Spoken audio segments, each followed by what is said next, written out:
The filmmaking app Filmic Pro has gotten accessible with voiceovers. So basically, anybody who's visually impaired, who's an iPhone user and a screen reader user, can now make movies with it. Hey folks, what's going on?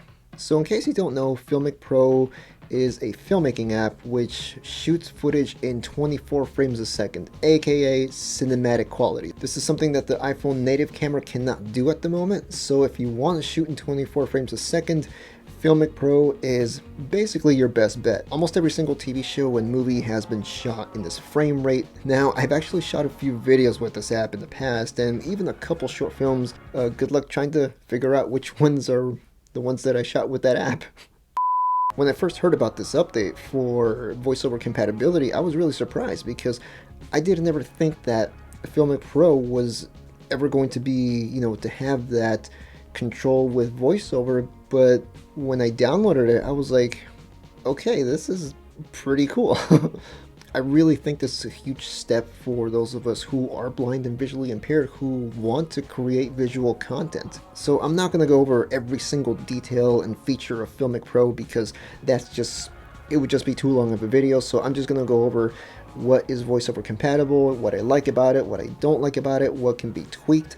So just my thoughts in general. Also, I don't think most of you guys know this, but I used to post videos, app overviews and reviews of Filmic Pro, starting with version 4.0, then I made one for 5.0, and just talked about the updates, but those videos are unlisted now, so don't even look for them. And the reason for that is because my channel changed and they just didn't go well with my channel anymore, because now I talk more about accessibility, disability, and also if it pertains to filmmaking. And in this case, it does, and that's why I'm making the video talking about this.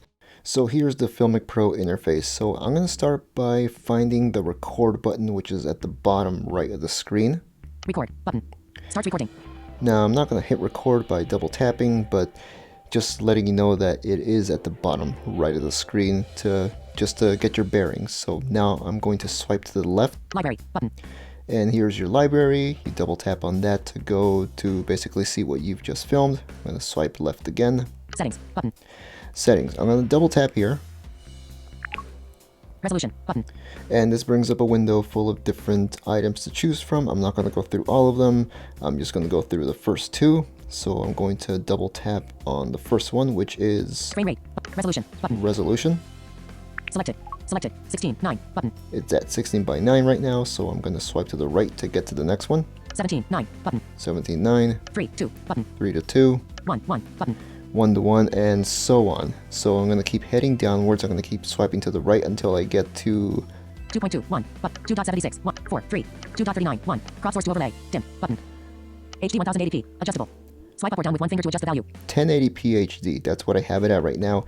If you want to switch it up, you swipe up or down with one finger. So if I increase it, it goes up to 2K 1152p. 2K resolution. This goes all the way up to 4K, and it goes all the way down to, I think, 360 if you want to go down to that. HD 1080p. So I put it back to 1080p, and now I'm going to swipe to the right again. Film quality adjustable. Swipe up or down with one finger to adjust the value. And this is where you get your footage quality. So basically the size of the files. So the more high quality you get, the more space it's going to take up on your phone. And to change that, you swipe up or down with one finger. Filmic Extreme. So I swiped up and I went to Filmic Extreme. I'm going to swipe down now. Filmic Quality. And it goes back to Filmic Quality. So now to get out of this, I'm going to do a two-finger scrub, which is basically doing a kind of a letter Z with two fingers. So I'm going to go back like that. Selected. 16:9 button. Selected. Resolution button. Now we're in the previous window. I'm going to swipe right to get to the next one. Frame rate button. Frame rate. I'm going to double tap on that. Selected. Standard.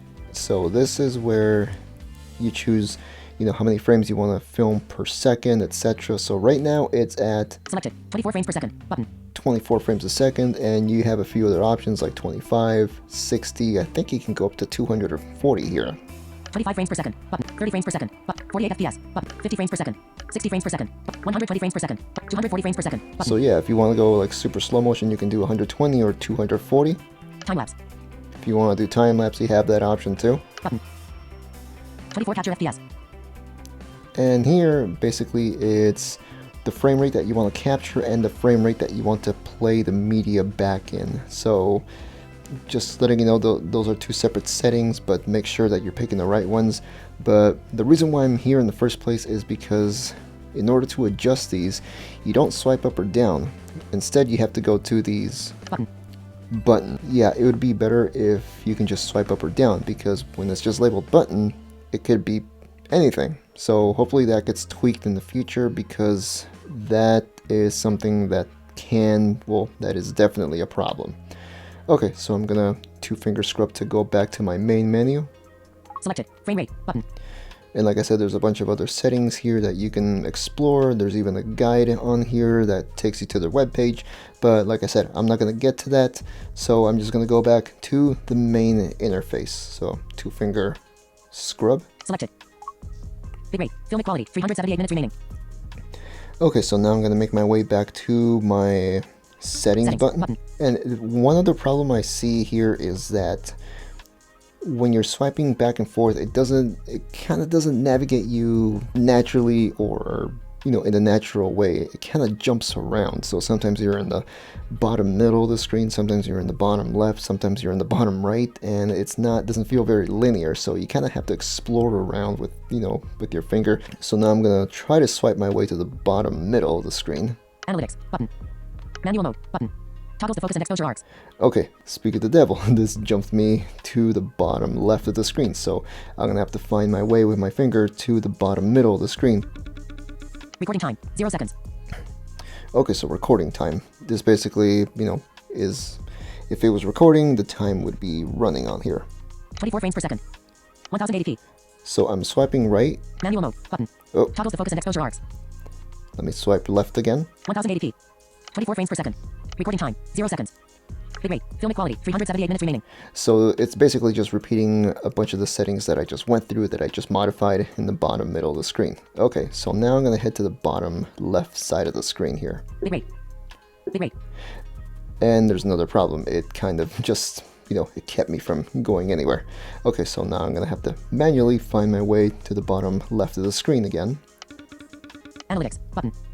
Okay, analytics, I'll get back to that in a bit. I'm just going to swipe to the left to go to Manual mode button. Manual mode. Toggles the focus and exposure arcs. So like it says, it toggles the exposure arcs, it toggles the exposure and focus settings basically. So let's double tap on that. Selected. Manual mode. And now this brings up controls on both the left and the right hand sides of the screen. I'm going to be heading to the exposure section on the left side. Shutter speed, 1/48, button, adjustable. Adjust camera shutter speed. Swipe up or down with one finger to adjust the value. Okay, here's your shutter speed. So the way you adjust it, like it said, you just swipe up or down with one finger. And if I swipe up, 1/48, 1/72, 1/96. So it went over 1/48 to 1/96. So if I swipe down, 1/96, 1/72. it goes down to 172. So that's another bit of a problem that I have. It doesn't increment or go down by just one. Sometimes it does, sometimes it doesn't. Something else that needs to be taken care of. So let me go back down to my standard 148. 1/72, 1/48. Okay, and right above that is my ISO setting. ISO, 123, button, adjustable. Adjust camera exposure. Swipe up or down with one finger to adjust the value. Okay, so this basically does adjust your exposure like it said. And you also swipe up or down with one finger to adjust that. 123, 247, 333, 347. And as you're noticing, it's kind of jumping me like up by maybe 2 or 3 settings. And if I swipe down, it's likely going to do the same thing. 347, 231, 131, 126. I've been trying to figure out a way how to just increase or decrease this by just one setting, but it doesn't let me do that. So it's kind of like I just have to kind of play around with it. So the nice thing though is that it does give you audible feedback telling you what the setting is at, and if you want to lock it, you just double tap anywhere. ISO 126, adjustable. And it does lock it. The problem is it doesn't audibly say that it's locked. The number just turns red. And that's a problem if you have low or no vision. So that's something else that needs to be addressed. Okay, so now let's make our way to the right hand side of the screen to where the focus is at. Focus button, adjustable. Adjust camera focus. Swipe up or down with one finger to adjust the value. And this works basically the same way. You swipe up or down with one finger to adjust the focus. But here we run into another problem. It doesn't give us audible feedback as well, so unless you have good vision, you're not going to notice if it's really in focus. It would be nice if there's some audible feedback given on there as well. Now let me just make my way to the very right of the screen, because at the very right is your focus. Zoom button. Adjustable. There Adjust we go. zoom. Swipe up or down with one finger to adjust the value. Took me a little while to find it, but zoom. Okay, so you adjust it the same way, swiping up or down. More. More. More. And yes, it says more because I swiped up to increase the magnification. Now I'm going to swipe down. More. More. More. But even though I swipe down to go back, it still says more. So that can be a problem too. Audible feedback seems to be kind of the running theme here as far as what needs to be added. So now let me make my way back to the bottom where the controls are, because I want to show you one more thing. Analytics. Analytics button. Okay, so there's a setting called Analytics, and I'm going to double tap on that. Selected. Analytics. This will help you with exposure settings, and these pop up in the top middle part of the screen. So I'm going to drag my finger to the top to those controls. Zebra striping button. Zebra striping button. Okay, so now you have 4 buttons. The first one is called zebra striping, and when you double tap this to turn it on, zebra striping. It basically activates 2 sets of diagonal lines. One indicates whether something is overexposed, the other one whether they're underexposed. I don't normally use zebras too often. They're a little tough to see for me, but there's a few other settings that can help you with exposure. So let me just turn this setting off by double tapping again. Zebra striping. I'm going to swipe right to go to the next one. Clipping button. Okay, clipping. Now I'm going to double tap here. Clipping. If something looks greenish, then it's properly exposed. If it's blue, it's going to be underexposed. And if it's red, it's going to be overexposed. So I'm going to turn that off now. Clipping.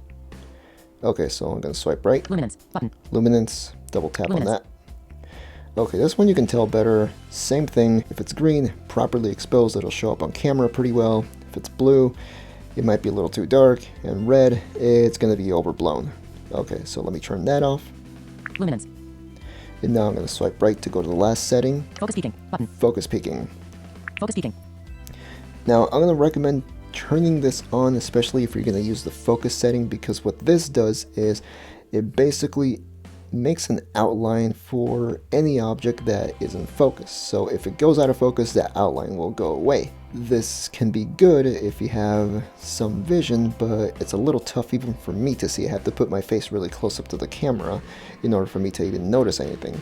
So it would be nice if the lines were a little more prominent, but still, it does help with the focus though if you have some vision. So I'm going to double tap on that to make it go away. Focus peaking. Now, what would be nice though is that for a totally blind user, I don't know how this would be implemented, but if there would be some sort of audible feedback or something to be able to know when something is properly exposed, like I said, the green areas, the blue areas, and the red areas, if there was a way to figure out how to audibly tell someone that something is exposed or not well exposed, that would be pretty awesome. That would be good, but I don't know how that would be implemented. Now there's one last setting I want to check. This is at the bottom left, and this has a button when VoiceOver is not turned on, but when it's VoiceOver, you can't really activate it. So I'm going to drag my finger to the bottom left. Temperature 3989K. Okay, so this basically gave me my color temperature, and as someone who normally likes to adjust their white balance by color temperature, this would be great. To the right of that, there's a button actually Selected. Manual mode. Temperature. that cannot be 3989K. selected if you have VoiceOver turned on. But if you had VoiceOver off, if you selected that button, it would give you your white balance. And there's 2 sliders in there that let you control your white balance. So it would be nice if there was a way to activate that with VoiceOver, because I like to tweak my white balance like that. So that's another thing that should be looked at for future consideration. So yeah, those are the VoiceOver settings for Filmic Pro. So those are my thoughts on Filmic Pro. Like I said, what I thought needed to be tweaked, what I liked about it already.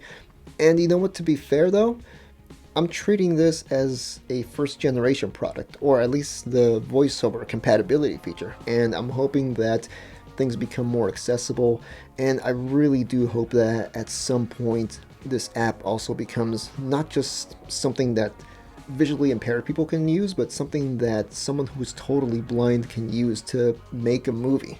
And I swear that Filmic Pro and the iPhone are basically less than a handful of features away from that becoming a reality, at least for me. It's like, if that happens, it's most likely that I'm going to be using my phone as my primary camera for the most part. Either that, or it's just going to get a heck of a lot more usage than what it does now. So anyway, let me know what you think about Filmic Pro. Had you heard of it prior to this video? Are you thinking of getting it? Are you interested in it? Or are you just meh, I'll wait for something else? Let me know in the comments. So anyway, I will talk to you folks in the next video, and yeah, I'll talk to you later. Alright, see ya. And for those of you still here, here's some quality bonus content. A terrible Rene Ritchie impression. Here we go. Rene Ritchie impression, because why not? Apple's iPhone is the world's most accessible phone. Bar none, Filmic Pro is one of the world's leading filmmaking apps. So I thought to myself, wouldn't it be hella awesome if both of them worked together? Basically, ¿por qué no los dos? So I'm going to share my thoughts with you in this video, and I'm going to share them right now. Sponsored by nobody. Let's see if that impression is good. Maybe.